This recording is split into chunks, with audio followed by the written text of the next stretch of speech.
Em nome do Pai, do Filho e do Espírito Santo. Amém. Bendito seja o nome do Senhor, agora e para sempre. A nossa proteção está no nome do Senhor, que fez o céu e a terra. Ave Maria, cheia de graças, o Senhor é convosco. Bendita sois vós entre as mulheres, bendito é o fruto do vosso ventre, Jesus. Santa Maria, Mãe de Deus, rogai por nós, pecadores, agora e na hora da nossa morte. Amém. Glória ao Pai, ao Filho e ao Espírito Santo, como era no princípio, agora e sempre. Amém. Seja muito bem-vindo, meu caro irmão, minha cara irmã. 49º estudo do Compêndio do Catecismo da Igreja Católica. Hoje é a quarta e última parte do tema: os fiéis, hierarquia, leigos e vida consagrada, né? Então agora nós vamos fazer hoje 5 perguntas com as suas respectivas respostas, a parte dos fiéis e concluir com a vida consagrada. Toma nota, a primeira pergunta, a de número 189 do compêndio. Como participam os fiéis leigos do ofício sacerdotal de Cristo?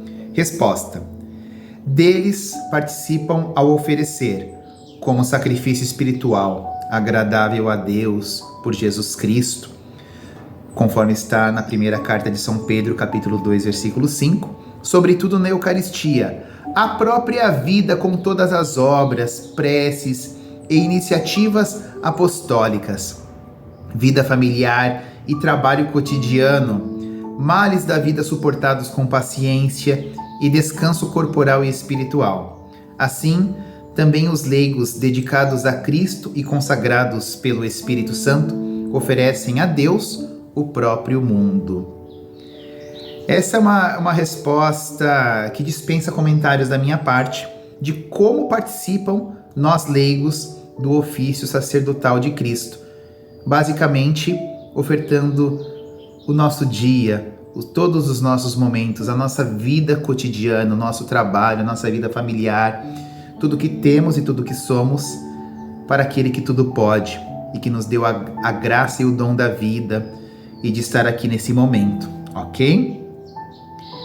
É uma gratidão a Deus, né?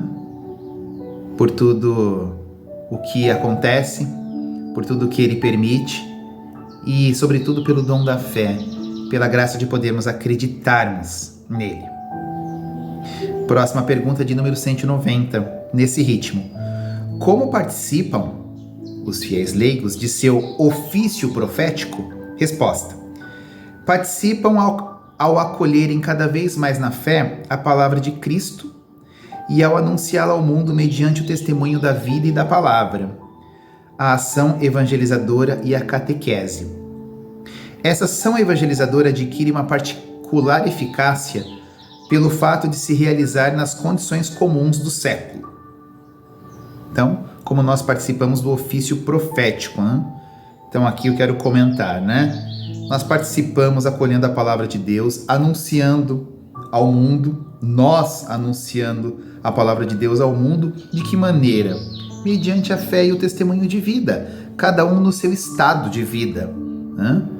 Como marido, como esposa, como solteiro, como consagrado, enfim, cada um, né, no seu ofício, né, na sua vocação, participa do ofício profético anunciando o Redentor, né, pela ação evangelizadora, pela catequese, né, e nas condições comuns do século. Porque há alguém que fale assim: nossa, tá muito difícil esse mundo, tá muito desafiador, tá muito complicado viver nesse mundo. Era melhor há 50 anos atrás, era melhor para os meus avós. Eu penso da seguinte maneira: se eu existo neste particular momento da história da humanidade, é porque assim Deus permitiu e de que alguma maneira, neste momento da história, eu seria útil, com a graça de Deus e a condução do Divino Espírito Santo. Então tenha fé, nós não somos obras do acaso, não. Estamos aqui graças a Deus e existe um motivo. Então arregacemos as nossas mangas, confiemos naquele que tudo pode e sigamos em frente, tá bom? Próxima pergunta, a de número 191 do compêndio. Como participam os fiéis leigos de seu ofício régio? Resposta: Os leigos participam da função régia de Cristo por terem recebido dele o poder de vencer em si mesmos e no mundo o pecado, com a abnegação de si e a santidade de sua vida.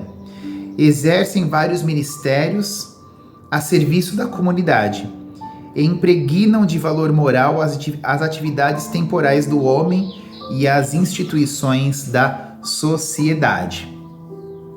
Então, nós participamos do ofício régio de Nosso Senhor graças a Ele próprio ter nos acolhido, por ter sofrido sua paixão, morte, por ter ressuscitado por cada um de nós, nos ter dado a graça de participar, né, da sua redenção, por meio do dia a dia, do cotidiano, cada um no seu estado de vida anuncia da sua maneira o reino de Deus com a abnegação de si mesmo e a santidade de vida, exercendo esses valores por meio dos ministérios que cada um recebeu de Deus, os dons, os carismas na comunidade, né? E impregnam de valor moral a sociedade, o seu ambiente de trabalho, o seu convívio social. Desta maneira, guiados pelo Divino Consolador. Quarta pergunta de hoje, a de número 192, agora sobre a vida consagrada. O que é a vida consagrada? Resposta: é um estado de vida reconhecido pela Igreja. É uma resposta livre a um chamado particular de Cristo, com o qual os consagrados se dedicam totalmente a Deus e tendem a uma perfeição de caridade sob a moção do Espírito Santo. Essa consagração se caracteriza pela prática dos conselhos evangélicos. Então, a vida consagrada é um estado de vida reconhecido pela Igreja. Um estado de vida muitas vezes leigo, porque o padre, por exemplo, o diácono, o padre bispo, eles possuem um estado de vida reconhecido pela Igreja no ministério ordenado, receberam o sacramento da ordem. Mas existem os consagrados que foram consagrados a Deus, estão num estado de vida reconhecido pela Igreja, mas na forma laical, ou seja, não receberam o sacramento da ordem, né? As pessoas que receberam de Deus esse chamado e dedicam a sua vida por inteiro, 100% da sua vida, né, ao seguimento a Nosso Senhor, à difusão da palavra do reino de Deus, né, sendo discípulos e missionários de Nosso Senhor, tá bom? Esse é um chamado particular e especial que algumas pessoas recebem. E a última pergunta de hoje, encerrando esse ciclo de 4 encontros, 193 do compêndio. O que oferece a vida consagrada à missão da Igreja? Resposta: a vida consagrada participa da missão da Igreja mediante a plena dedicação a Cristo e aos irmãos, testemunhando a esperança do reino celeste. Uma vida dedicada a Cristo, à Igreja, viver no mundo, testemunhando a fé no Salvador, no Redentor, testemunhando no mundo a misericórdia do justo, grande Deus e Salvador, Jesus Cristo. É o que a vida consagrada oferece à missão da Igreja. Enquanto os sacerdotes permanecem firmes em seus ministérios, graças às orações dos consagrados, quando os consagrados vivem a vida em adoração a Jesus no Santíssimo Sacramento do altar, um pai e uma mãe de família não teria esse tempo para oferecer a Deus louvores e orações como alguém que foi chamado a viver a vida consagrada. Porém, quem recebeu esse convite não é maior, tampouco menor que aquele que recebeu o chamado para constituir uma família. A verdade é que todos foram chamados de alguma maneira por Deus. Precisam todos assumir a sua vocação e seguir adiante no projeto de Deus para o mundo, que é a santificação, é a salvação no nome de nosso Senhor Jesus Cristo. Encerramos aqui esse ciclo. Na próxima quinta vamos estudar somente 2 perguntinhas, daquela parte do credo creio na comunhão dos santos. Vai ser super bacana. Obrigado pela sua companhia, então. Deus te abençoe e te guarde, que Nossa Senhora lhe cubra com o seu manto sagrado. Te espero na próxima quinta. Louvado seja o nosso Senhor Jesus Cristo, para sempre seja louvado. Em nome do Pai, do Filho e do Espírito Santo. Amém. Salve Maria.